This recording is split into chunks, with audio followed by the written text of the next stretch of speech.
Bersama saya Wisnu Nugroho, inilah Beginu. Bukan begini, bukan begitu.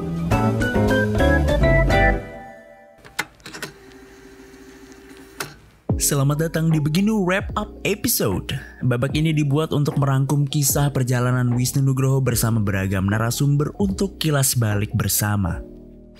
Pengen gak sih nambah wawasan yang enggak diajarin di sekolah? Seperti logika dasar, critical thinking, public speaking, atau bahkan NFT? Kuy, dengerin podcast Obsesif yang akan membahas seputar pengembangan diri dan soft skills khusus buat kamu. Persembahan Media Podcast Network by KG Media, hanya di Spotify. Kali ini kita membahas tentang kisah perayaan rasa kecewa dan berenang dalam ketidakpastian. Merangkum pembahasan kali ini, kita harus melihat kembali kisah Wisnu Nugroho bersama Marjuki alias Kill the DJ. Marjuki berkisah tentang aksi bermusiknya yang dirangkum dari peristiwa dan kisah sejarah.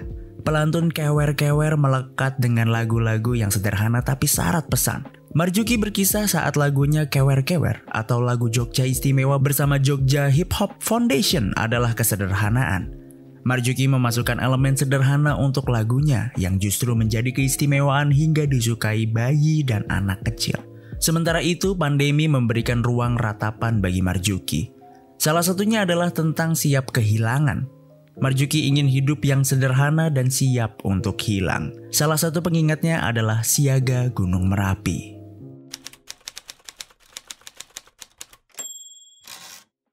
Iya, dan aku sadar dua ini masalah, Mas. Dua ini masalah. Memiliki itu adalah repot, gitu loh. Jadi aku sekarang punya apa-apa itu santai banget. Nggak ada kelekatan dengan barang-barang itu? Udah nggak mau. Udah nggak mau. Maksudnya aku bosen karo mobilku kudu piye. Dan kuwi kaya gojekan wae ngono kan. Pitku kudu piye iki ning pemikiran iki ono ning imajinasi secara visual, secara gaya ono, tapi aku tidak terikat kuat banget karo hal-hal seperti itu sekarang, karo benda-benda. Duwe iki repot tenan karena kita harus merawat, harus servis, harus ngubah mobil, harus macam-macam, repot. Ngono kuwi aku tidak pengen terlalu terikat sama hal-hal seperti itu. Jadi sesuk nek aku sekarang udah berencana ganti mobil, dan ganti mobil iki mobil biasa wae. Saiki wong ora ngerti nek kuwi mobil Juki. Nek saiki kan wong ngerti, oh kan mobil Juki lewat ngono kae. Oh motornya Juki lewat ngono kae. Nah, aku pengen sekarang ini ya Menuju ke situ. Aku nggak pengen terikat sama lagi. Kesadaran itu muncul dari mana, Mas? Lepas itu kan sikap lepas bebas, nggak terikat pada benda. Itu muncul dari mana? Muncul dari banyak hal. Dan kemudian jadi laku yang akan Mas Juki. Muncul dari banyak hal yang membentuk diri saya. Maksudnya koyo ketika iki arep siaga Merapi itu mengingatkan aku ki asine ora duwe apa-apa ki ra apa-apa, dan iso wae suatu saat aku ora duwe apa-apa. Dan itu fine. Aku tidak mau tergantung sama hal itu. Ini iso gempa, omahku sik tak bangun api-api ngene iki. Tak desain dhewe, suwe banget. Nek tukangnya begandeng kene tahunan. Karena ini apa ya? Detailnya. Ini apa ini jenenge? Waktu Merapi. Kurang terlalu rapi yang pegang. Ini rapi, ini tinggal. Kayak gitu kan, itu ya, itu suatu saat ya tiba-tiba gempa hancur seperti tahun 2006 bisa. Dan Mas Juki siap dengan itu semua gitu. Siap. Aku siap. Hidup itu kan tentang bagaimana kita merayakan kehilangan demi kehilangan. Dan bisa menerima dengan ikhlas kehilangan itu gitu. Kehilangan apapun. Karena prinsipnya kan ngenteni mati. Urip ngenteni mati sehingga ya ora itu wedi mati. Dan mati ku kita kehilangan hidup. Mati adalah kita kehilangan hidup gitu. Sehingga dan benda-benda itu juga kita suatu saat akan hilang dan akan kita tinggal gitu. Jadi kayak pandemi dan siaga Merapi itu semakin menguatkan pemikiranku tentang hal itu. Oke. nggak terlekat pada benda-benda, jadi lepas bebas gitu ya dengan dan situasi yang ada. aku tuh siap banget nulungi konco-koncoku itu karena aku berpikir seperti itu. Kenapa aku membelanjakan itu karena Bagian dari itu. bagian dari itu Nggak terlekat semangatku lagi, itu. nggak menumpuk tapi ya membagi. Dan wes cukup gitu. wes cukup nakal wes cukup. Aku pernah keliling dunia. Aku tahu beli alkohol sak botol regane 30 juta. Meskipun sik tuku aku ya, tapi maksudnya aku dihadiahi terus kan ngombe ngono. Tapi maksudnya aku ya memang aku udah cukup lah. Aku bukan pengen menyadari keterbatasan. Aku menyadari tentang keikhlasan untuk kehilangan, gitu loh. Keikhlasan untuk kehilangan dan semakin kita ya pokoknya semakin kita ikhlas ke situ kita nggak pernah punya ketakutan dalam hidup. Ya. Saya baru paham konek ke yang teruslah bekerja jangan berharap pada negara itu kan proses kehilangan, tapi kita nggak menangis, kita menertawakan dan melakukan sesuatu. Itu proses yang biasa, hilang, kecewa, tidak lagi menaruh harapan di situ. Jadi kecewanya ini ojo kukeh lah. Wong wis ngerti nek bakal kehilangan. Iya. Duwe apa wae bakal kehilangan. Nek duwe barang eman-eman dinggo iki kan aneh. Aku beli kamera mahal banget. Eman dinggo. Iya, terus nggak apa? Ngopo? Kan sayang. Aku beli motor bagus, eman jatuh. Ya gimana? Punya mobil double cabin kayak gitu.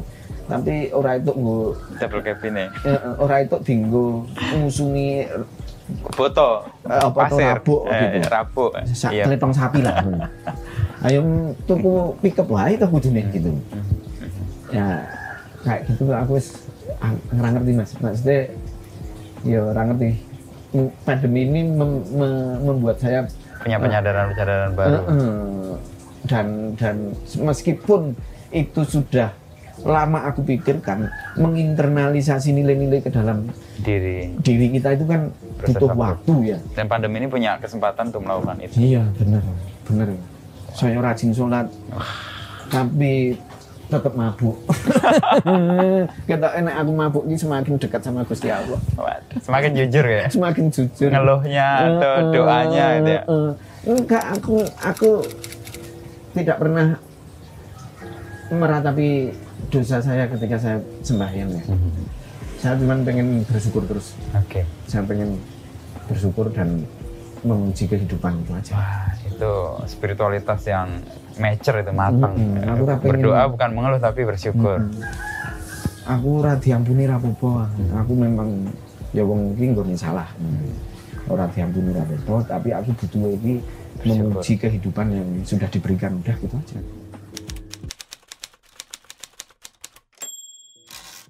Selanjutnya adalah Jason Ranti. Saat itu perbincangan Wisnu Nugroho bersama Jason Ranti berlangsung panjang, amat sangat panjang. 2,5 jam mereka lalui dengan kisah nyanyian angsa, puisi karangan W.S. Rendra. Kisahnya berlanjut hingga mendalami proses kreatif Jason Ranti, dan momen awalnya semakin dikenal karena musikalisasi puisi milik Sapardi Djoko Darmono.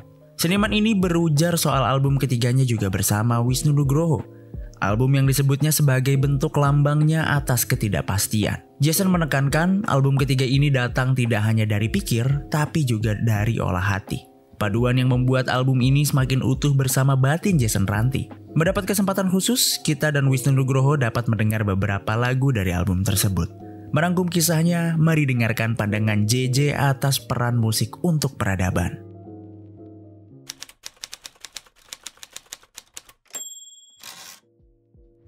Itu jika lo pakai nama Woyo itu ya itu. Bunyinya aslinya kayak gimana sih kalau Woyo? Gue nggak tahu kenapa ya, itu gue iseng aja ngomong Woyo gitu. Terus tiba-tiba jadi Woyo. Itu kan dari Pak Sapardi. Pak Sapardi, Woyo. Terus gue nggak tahu kenapa tiba-tiba gue main di mana anak SMA. Pak Sapardi, Woyo. Iya apa? Bunyinya. Apa arti Woyo? Nggak tahu. Apa kek? Tapi image di kepala orang bisa macam-macam itu. Dan itu membuka ruang seluas itu. Yes, itulah creating image ya. Mungkin itu saat ini yang gue pelajari ya. Mungkin gue salah atau gue nggak tahu gue kurang tepat atau gimana. Tapi saat ini itu yang gue tahu. Imagine John Lennon. Ya. Tentang apa itu? Imagine all the people living in, kan ngebayangin kan? Iya. Ngapain nih kita gara-gara beda agama doang, beda ideologi. Kita nggak pernah akur, nggak pernah damai, dan terus kita memikirkan dunia yang ideal. Kan itu salah satu fungsinya lagu. Apalagi kalau bukan untuk inspiring. Ya. Tapi Imagine kan syairnya juga kuat. Artinya ada makna yang orang bisa literate ke arti dari ya itulah itu ya apa ya? Buatan lagu ya. Atau kalau gue bilang lagu sebenarnya musik itu juga itu cuma alat doang, Mas. Alat untuk meluruskan yang bengkok dan membengkokkan yang lurus. Supaya wajar aja. Musik, kalau buat gue musik alat untuk dua itu aja. Entah membengkokkan yang lurus atau meluruskan yang bengkok. Udah itu aja. Contoh misalnya gini, sederhananya ya, sederhananya. Ini pemahaman saya. Bisa jadi gue salah, Mas. Tapi ya bodoh amat. Life is free, man. Bebas. Di studio lagi. Studio gue bebas. Di negara kita hukum katanya bengkok. Iya. Katanya lagi, bukan katanya, emang bengkok. Nafi Kula nyanyi mafia hukum. Hukum saja, karena hukum tak mengenal siapa. Dia meluruskan yang bengkok. Menginspirasi orang, mengingatkan orang, men, hukum nggak pandang bulu, men. Ayo dong kira-kira, men. Ya. Contoh, atau membengkokkannya lurus. Generasi baby boomers di Amerika tahun 60-an tau. Muncul gini, saat pertama kali Allen Ginsberg muncul, Ken Casey muncul, LSD trip muncul, itu acid test muncul, itu Jack Kerouac on the road, itu yang dimana gini hippies muncul gitu, yang dimana saat dimana Americans berpikir apa artinya sih menjadi Americans? Gitu. Karena kan zaman itu kan yang lurus ada penelitiannya, gue baca anak mudanya tuh di Amerika, nah ini konsumtif kan Amerika kan, makanya Amerika kan burger aja extra large, Coca-Cola segede bagong, mereka suka yang super size ya kan? Iya. Steak aja selebar. Yang semakin gede semakin bigger is better. Gitu kan filosofi Amerika. Mereka pengennya gua SMA lulus kuliah, gua cari duit yang banyak, gue punya pekerjaan mapan, gue punya mobil bagus. American's dream. Yeah. I wanna have a nice car. Semua orang Amerika pengen punya mobil bagus. Terus gue punya rumah 2 lantai yang ada kebunnya, ada ini. Terus gue mapan. Ada istri cantik. Ada istri cantik. 2. Ada anak 2. Anak cewek, baik-baik. That's the way of life. Terus ada lagi, ada orang lain yang nggak, men gue nggak mau hidup dengan impian seperti itu. Enggak. Gue nggak mau ngikutin itu. Punya mimpi yang lain. Gue nggak mau ngikut orang tua gue. Gue nggak peduli sama agama orang tua gue apa. Gue nggak peduli sama ajaran mereka apa. Gue nggak peduli sama kata-kata lu. Gue gak peduli tentang konsep tentang kebersihan. Gue gak peduli tentang konsep tentang benar salah. Beatles kan pertama muncul dibenci sama orang tua. Ya. Karena orang tua gak ngerti, ini anak muda ngapain sih? Bahkan sampai di sini dibenci sama yang paling tua. Ngakit kok. Orang kan, ini anak muda ngapain nih? Beatles kan gitu, pertama kali benci orang tua benci. Karena apa? Membengkokkan yang lurus dia.